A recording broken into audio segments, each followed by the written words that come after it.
서 변호사님, 예. 17일이니까 한 3일 남았네요.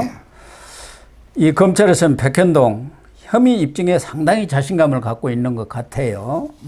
그래서 과연 17일 날에 검찰에서 이재명한테 결정타를 날릴 것인지, 이게 지금 관심사 아니겠습니까? 그동안 뭐 여러 가지 백현동 문제는 하도 많이 얘기가 돼가지고 우리 시청자들도 뭐가 문제고 뭐가 특혜했는지를 거의 외울 정도인데, 최근에 또 하나 지금 오늘 당장 나온 것도 이재명의 첫 수행비서를 했던 A씨가 그동안 이재명 대표가 한국하우징기술 전 대표 로비스트 김인섭 씨를 2006년 그 지방선거 떨어졌을 때 그때 선대본부장하고 그 후로는 끊었다 했는데, 이 수행비서 A씨가 2021년까지 김 전 대표와 수시로 연락을 한 것으로 되어 있고, 이 수행비서 A씨가 지금은 직함은 없지만 계속 이재명 대표를 돕고 있다, 이런 기사가 나오면서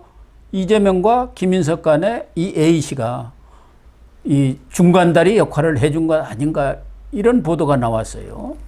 지금 이제 그 수행비서 하면 뭐 동아일보 기사죠. 예. 뭐 A씨 하면 그 제가 보기에 백종선 씨가 아닌가. 예. 그러게. 백종선. 예, 저도 그렇게. 이 작은 이제 그 뭐 자기 자식이 아마 연예인도 있을 겁니다. 가수. 예. 아, 그렇군요. 근데 백종선이가 이제 동생도 그렇고요. 이게 형제가 다 조폭이에요. 예. 백종선이가 이제 그 2010년 7월부터 2014년 2월까지 3년 7개월간 수행비서였어요. 이재명이가 성남시장 된 게 2010년이잖아. 예. 그때 7월부터 재선한 게 2014년이죠. 예. 그때 2월까지 3년 7개월간 수행비서를 하면서 온갖 게 무리를 다 일으켰죠. 뭐냐면 이제 그 택시기사를 폭행한 것도 있고요. 그 다음에 이재명의 형 이재선 씨 있잖아. 예. 거기에 욕설 온갖 협박한 것도 있고요. 근데 왜 그만뒀냐? 마을버스 업체한테 편의받은 데가 뇌물 받은 거예요. 그래서 그게 실형도 살았습니다. 10개월. 실형도 살았어요. 완전히 조폭이죠. 그래서 이제 그 후임자가 김진욱이잖아요. 김진욱이도 그 아마 그때 그 요트 탄 사람. 김문기 씨하고 이제 그 골프 치러 갔잖아요. 이재명이가. 예. 그때 유동규는 골프 이게 배를 자기가 돈 내고 배는 이게 그 김문기 씨하고 이재명하고 이제 김진욱이가 배를 탔거든요. 김진욱이도 이게 조폭입니다. 그렇더라고요. 그러니까 근데 이재명의 수행비서가 다 조폭이에요. 저는 이 첫 수행비서 하면 백종선 씨고, 이자가 이게 그 이후에도 계속 이재명 주위에서 활동해온 건 맞거든요. 네. 맞잖아요. 예. 근데 자기가 이제 김인섭 씨는 뭐 연락도 안 된다. 2010년에 본부장 하고 나서 이랬는데 계속 연락을 해왔다. 이런 게 기사고요. 그래서 이제 그 이번에 압수해까지 백종선 압수해까지 한 거예요. 올해. 뭐 저는 그거 외에도 이게 김인섭 씨가 오랫동안 이재명 측하고 긴밀한 관계였다. 이거는 이제 2014년에 선거 사무실 있잖아, 이재명. 예, 예. 이거는 얻은 게 김인섭이고, 그때 그 보증금이나 월 임대, 임차료, 이거는 납부한 게 김인섭이고, 그 다음에 그때 이재명한테 500만 원 자기 이름으로도 내고, 또 이게 쪼개기로 여러 사람도 후원했단 말이에요. 예. 그리고 이제 그 김인섭이가 정진상이하고도 2014년에서 15년까지 1년 동안, 정진상이하고도 115번을 통화를 했어요. 115번을. 특별면허도 했잖아요. 두 번에게 특별면허도 했고요. 그래서 이제 그 뭐 정진상, 그 다음에 백종선, 이렇게 오랫동안 인연을 맺어온 게 김인섭이다. 예. 이거는 이제 검찰에서 이미 충분히 자료가 확보되어 있는 거죠. 바로 이제 이재명이 17일 들어오면 김인섭하고 이게 관계부터 추궁이 들어갈 걸로 보입니다. 그리고 2015년 3월에 이재명이가 자필 메모로 백현동 개발의 성남 도계공이죠. 예. 도계공원을 참여시켜라, 이렇게 메모를 했다는 거예요. 근데 그 이후에 김인섭이가 들어와서 4월부터는 그게 사라져버린 거 아닙니까? 그러니까 민관 합동 개발에서 민간 개발로 이렇게 넘어가 버린 거. 이것도 지금 자료가 나왔더라고요. 그렇죠. 이게 문서가. 메모는 이제 뭐 필적 감정하면 빼도 박도 못 하잖아. 예. 그 우리 정자동에 그 판교 힐튼 호텔 있잖아요. 예. 이것도 이제 임대료를 1.5로 낮춰주라. 이게 이재명이 잡힐 메모가 넣었거든요. 예. 이것처럼 이게 백현동에도 이제 그 이재명의 잡힐 메모 이게 아마 결정적인 서먹힌 건 중에 하나입니다. 아, 예. 뭐냐면 이제 그 지금 이재명을 소환하는 게 그 백현동은 이제 그 배임 혐의거든요. 3,200억의 배임 혐의예요. 예. 배임이란 게 뭐냐 하면 민간업자한테 이제 이익을 몰아주고 그다음에 성남시에 피해를 주는 거 이게 배임이잖아요. 예. 배임이. 그러니까 이제 그 결국에 검찰은 세 가지 배임을 했다고 보는 거예요. 첫째가 바로 이겁니다. 아. 원래는 이제 성남도시개발공사하고 같이 하기로 했던 거예요. 이거는 정바울 사장이 제안서에도 나옵니다. 정바울 아시아디벨로퍼 사장이 혼자 내가 다 물 수 없지 않냐. 그러면 이게 성남시하고 나눠줘야지 해줄 거 아니냐. 예. 이래가 이게 성남도시개발공사하고 이게 같이 사업하겠다. 이렇게 제안서를 보낸 거예요.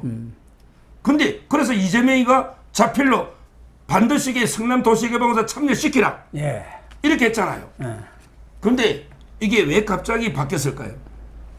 이게 갑자기 바뀐 게 결국에 김인섭 씨가 들어오면서 정진상이나 이재명한테 야 이게 도계공한테 나눠주고 뭐 나눠주면 우리 몫이 얼마 안 된다.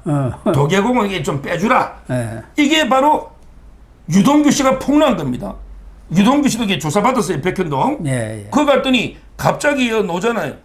유동규가 맡고 있었는데 유동규가 중앙일보하고 통화를 했어요. 오늘 기사입니다. 2015년 1, 2월에 이 대표가 이재명이가 인섭이 형님이 한다니까 잘 챙겨라. 이렇게 지시했다는 거 유동규한테. 인섭이 형님. 인섭이 형이 한다니까 잘 챙겨라. 예. 그러면서요. 한참 뒤에야 우리 도계공이 배제된 걸 듣고 어떻게 된 겁니까? 유동규 되게 황당하잖아. 이렇게 물었더니 이재명이가 네 모르고 있었느냐? 이렇게 하더라는 거예요. 야, 니는 그걸 모르고 있었느냐? 이재명이가 유동규한테. 유동규는 이게 철저하게 몰랐던 거예요.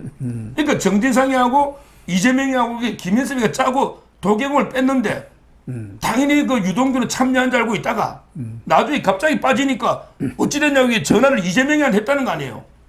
그랬더니 야, 니는 몰랐냐? 이랬다는 거예요. 이게 오늘 그 통화입니다. 그래 김인섭이가 정지사하고 직거래해갖고 이재명한테 바로 이렇게 다 해결해 버린 거 아닙니까? 그러니까 첫째 도계공이 빠진 거 있잖아요. 예. 이게 첫째 배임이고요. 그다음에 또 중요한 배임이 또 나오지 않습니까? 바로 이제 그 특별면에 안양교도소에 있었거든 그때. 예. 안양교도소에 김인섭 씨가 이제 그 빗물 저류소 요거 뇌물 받아 먹어가지고 예. 그때 깜빵에 구속대가 안양교도소에 구속돼 있었거든. 그때 그 특별면회를 해가지고 두 번째 청탁을 하는데 뭐냐면 이게 원래 임대주택 100%예요. 예. 이 백현동 현장 가면 이게 일반 분양하면 이건 임대주택을 지어야 되는 거예요. 임대 아파트. 근데 임대 아파트 비율을 10%로 줄이달라. 10% 줄이달라. 이게 안양교도소에서 특별면회 후에 2차 청탁. 이래가 이게 줄여주고 90%를 일반 분양하니까 얼마나 버느냐 말이에요. 그렇죠. 이게 두 번째고요. 그 다음에 마지막 세 번째가 뭐냐. 바로 이제 그 백현동 가면 아파트가 있고 R&D 센터, 연구개발 단지가 있잖아요. 연구개발이 이게 단지가 많아지면 또 수익이 줄잖아요. 그러니까 이제 연구개발 단지가 원래는 이게 6이었어요. 6대 4로. 근데 거꾸로 돼버린 거예요. 오히려 이게 연구개발 단지는 4만 하고 아파트를 6을 해라. 이렇게 비율을 바꾸는 겁니다. 이런 식으로 이게 그 도계공 참여를 배제하고 임대주택 비율을 100에서 10으로 줄이고 R&D 비율을 6대 4에서 4대 6으로 줄이고 이렇게 배임을 한 거예요. 그럼 이게 공짜냐? 그게 아니고 김인섭 씨가 한 게 정바울 사장 녹음한 게 이정근보다 많대. 저 그저께 누굴 만났더니 검찰에 저도 이거 단독 보도입니다. 그 정바울 사장이 제가 자동 녹음하는 건 알았는데 그 녹음량이 워낙 오래됐잖아. 예. 이정근 씨보다 많대. 아, 그래요? 자동 녹음이. 어. 그래서 요즘 이게 민주당에서는 삼성 폰섬에게 통화를 안 한대요. 저 민주당의 그 법률 지원이 몇 명한테 교차 확인했어요. 예. 삼성폰은 자동 녹음이 되잖아. 아이폰 안 들고 오면 통화를 안 한대. 자동 녹음이 노이로제 걸린 거죠. 예. 그러니까 이제 그때 정바울 사장의 녹취에 하면 바로 이제 그 김인섭 씨가 뭐라 했냐? 200억을 요구한 거죠. 그러니까요. 200억 요구하면서 100억은 내 건데 100억은 두 사람 거다. 이 두 사람 거다. 이거야 뭐 지나가는 게 뭐 성남의 개도 알죠. 누군지 두 명이. 바로 이게 이재명과 정지상이다. 예. 이거 아닙니까? 예. 100억. 예. 이거는 김인섭 씨가 부인을 못해. 김인섭 씨가 녹음돼 있잖아. 근데 이게 내 진짜 이재명이 정작 100억 주려는 게 아니고 실제는 다 200이 내 건데 내가 이게 정바울이한테 받아내려고 내가 거짓말한 겁니다. 이러면 이게 사기죄가 돼요. 아, 그럼 사기죄가 돼요. 예. 그러면 징역 5년 이상 무기징역이 됩니다. 5년 이상 무기징역. 지금 김인섭이는 알선 수재로 70억이에요. 알선 수재는 5년 이하의 징역이죠. 근데 사기가 돼버리면 5년 이상 무기징역입니다. 따라서 이게 김인섭이도 입을 열 수밖에 없다. 그래서 제가 누누이 이야기하는 입을 여는 순서는 이화영, 그 다음에 김인섭, 그 다음에 김용. 김용은 지가 첫건이 아니라 그랬잖아요. 예. 재판에서. 그 다음에 김만배, 정지상 이런 순서로 보는 거예요.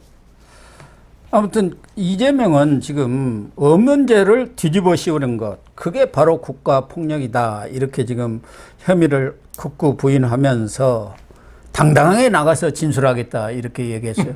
근데 이번에도 진술을 하기는 합니까? 그동안 두 차례, 세 차례 다 진술서 뭐 대여섯장 써놓고 거기 다 들어있어요. 하고는 묵비권 행사하고 대체로 그렇게 해왔는데 이번에도 그럴까요? 지금 이제 그 없는 죄를 뒤집어 씌운다 하길래 제가 방송에서 뭐라 했냐면 아니 이재명 있는 죄를 수사하기도 너무 많아가 지금 힘들어 죽겠는데 없는 죄까지 왜 만드냐. 너가 지은 있는 죄만 수사해도 지금 힘들어 죽겠는데 예. 죄가 한두 개냐고. 예. 근데 없는 죄까지 왜 만드냐. 제가 이렇게 직격탄을 날렸는데요. 뭐 이번에도 이제 미리 다 만들어 놓을 겁니다. 이게 요시경이거든. 이미 검찰도요. 그러겠죠. 제가 이제 또 검찰에 좀 확인 여러 취재를 해보니 이번에 이제 그 최재순 예. 자이 최씨 있잖아요. 예. 자이 재순 부부장 검사가 이재명을 이렇게 신문하는데요. 야, 근데 그 검사 대단한 양력입니다. 그 검사가 이제 그 강원도 강릉고등학교 나왔어요. 강릉 최씨인가 봐. 최씨니까. 네, 그러네. 강릉고등학교 나와가지고 서울대 경제학과를 나왔어요. 그리고 초임지가 서울 북부지검 아주 엘리트죠. 그러면서 최근에 법무부 중앙지검에만 근무한 그때 최서원 씨 그 국정농단 특검 있잖아. 박영수. 예. 거기에 파견됐던 완전히 윤석열 한동훈 사단의 그 핵심 검사입니다. 부부장 검사인데 예. 37기죠. 37기. 이제 곧 아마 부장 될 텐데요. 이분이 직접 신문하는데 워낙 수사를 많이 했고 엘리트고 똑똑하잖아요. 예. 서울대 경제학과 출신이고 이래서 그 아마 신문사항은 다 만들어놨을 겁니다. 그랬겠죠. 그럼 이게 뭐 이재명이는 계속 이 종이 뭐 몇 장 적어 와서 사실상 이게 수사 거부하겠죠. 그렇지만 이게 그 김인섭이 진술이잖아. 예. 이미 김인섭이가 상당히 불었다는 보도입니다. 그렇다면 이게 이재명이도 저번에 왜 그 성남 FC 하다가 문건 하나 놓으니까 갑자기 밤 늦게까지 조사했잖아요. 비장 카드가 있을 거 아닙니까? 그러니까 검찰도. 아마 이게 그 FC나 예. 여러 가지 그처럼 김인섭이나 그다음에 백종선 있잖아요. 예. 이런 게 진술 딱 내밀면 그다음에 위정 교사는 이재명의 목소리가 또 녹음된 게 몇 개 있어요. 예. 그대로 내밀면 아마 이제 그 마냥 수사를 거부하기는 어렵지 않을까. 상당히 이렇게 보입니다. 예. 아무튼 지금 돌아가는 전체적인 상황으로 보면은 이재명의 구속영장 청구는 뭐 기정사실화 된 거고 수사 내용들로 보면은 구속영장이 청구가 되면은 뭐 국회에서 나중에 뭐 정기국회에서 처리가 어떻게 되는 것은 자체하고라도 판사 앞에 영장실질심사를 받으러 가면은 구속이 될 가능성이 아주 높다. 이런 게 대체적인 시각들인 것 같아요. 이거는 이제 그 백현동은요. 이게 왜 그러냐면 이게 대장동보다 제가 백현동이 수사가 아주 쉽다. 그다음에 이 백현동보다는 저 정자동 있잖아. 판교 힐튼 호텔. 예. 그게 진짜 심각합니다. 예. 그게 더 쉽다고 했잖아요. 왜 그러냐면 이게 백현동은 현 정권 들어서 처음 수사하는 거예요. 예. 대장동은 이제 과거 문재인 정권의 검찰들이 다 이게 증거를 막 인멸해놓고 휘저어놨거든요. 예. 근데 이 백현동은 이게 진짜 심각한 게 이게 선거법 때문에 그래요. 지금 이제 선거법이 어제 그저께도 이제 그 금요일 날 네. 김문기 씨 알았냐 몰랐냐 이걸로 이게 지금 재판 계속 끌고 있는데 실제 백현동이 이제 선거법에 2개로 이제 기소돼 있잖아요. 그렇죠. 근데 이게 만약에 영장이 청구되거나 발부되면요. 선거법 재판은 볼 것도 없어요. 그렇죠. 재판할 게 없어요. 아니 이게 김인섭이가 영입대가 4단계 올랐는데 예. 이게 국토부에 문건이 하나도 없거든요. 예. 국토부에서는 너가 알아서 해라. 적의 판단. 네. 야 이거 구속력이 없으니까 너가 알아서 변경하든지 너가 알아서 해라. 이거 아닙니까? 그러니까 이게 영장이 발부되는 순간에 선거법 재판을 볼 필요도 없이 유죄인 거예요. 그러네요. 그러면 434억 토해내고 엄청난 일이 벌어지는 거죠. 그래서 이게 백현동이 그 자체도 중요하지만 선거법 때문에 심각한 상황이 되는 거예요. 그렇군요.